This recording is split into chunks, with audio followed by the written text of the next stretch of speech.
இயக்குனர் கிஷோர் பாண்டுரங் பெலேக்கர் இயக்கத்தில் விஜய் சேதுபதி, அதிதி ராவ், அரவிந்த் சாமி நடிப்பில் இசையமைப்பாளர் ரஹ்மான் இசையில் உருவாகியுள்ள ஒரு வித்தியாசமான அரசியல் மனிதநேய பயணம்தான் காந்தி டாக்ஸ்.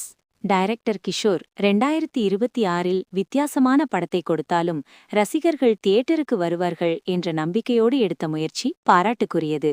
அதையும் தாண்டி விஜய் சேதுபதி, அரவிந்த் சாமி, அதிதி ராவ் ஹைதரி போன்ற திறமையான நடிகர்களை கன்வின்ஸ் செய்து நடிக்க வைத்திருப்பது பெரிய பலம். ரஹ்மானின் இசையும் பாடல்களும் படத்திற்கு கூடுதல் உயிர் கொடுத்துள்ளன. காட்சிகள் வழியாக கதை சொல்லும் இப்படத்தில் இயக்குனரையும் இசையமைப்பாளரையும் விட ஒளிப்பதிவாளரின் பணி மிகவும் சிக்கலானது. ஷோல்டர் ஷாட், டயலாக் வைத்து சீனை நிரப்ப முடியாத சூழலில் ஒளிப்பதிவாளர் கரண் பி ராவத் தனது முழு உழைப்பையும் படத்தில் கொட்டியிருப்பது தெளிவாக தெரிகிறது. மைனஸ்: படத்தின் இரண்டாம் பாதியில் இருக்கும் சுவாரஸ்யம் முதல் பாதியில் இல்லாதது பெரிய குறை. மேலும் ஏற்கனவே பார்த்த கமலஹாசனின் பேசும் படங்களை பல இடங்களில் நினைவுபடுத்தும் விதமாக காட்சிகள் அமைந்திருப்பது மைனஸாக மாறுகிறது. இதனால் முதல் பாதி ரசிகர்களை சோர்வடைய செய்கிறது.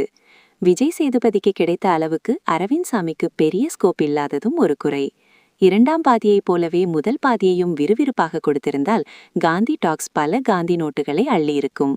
ஆனாலும் சினிமா ரசனை கொண்ட ரசிகர்களை இந்த காந்தி டாக்ஸ் கண்டிப்பாக இருக்கும்.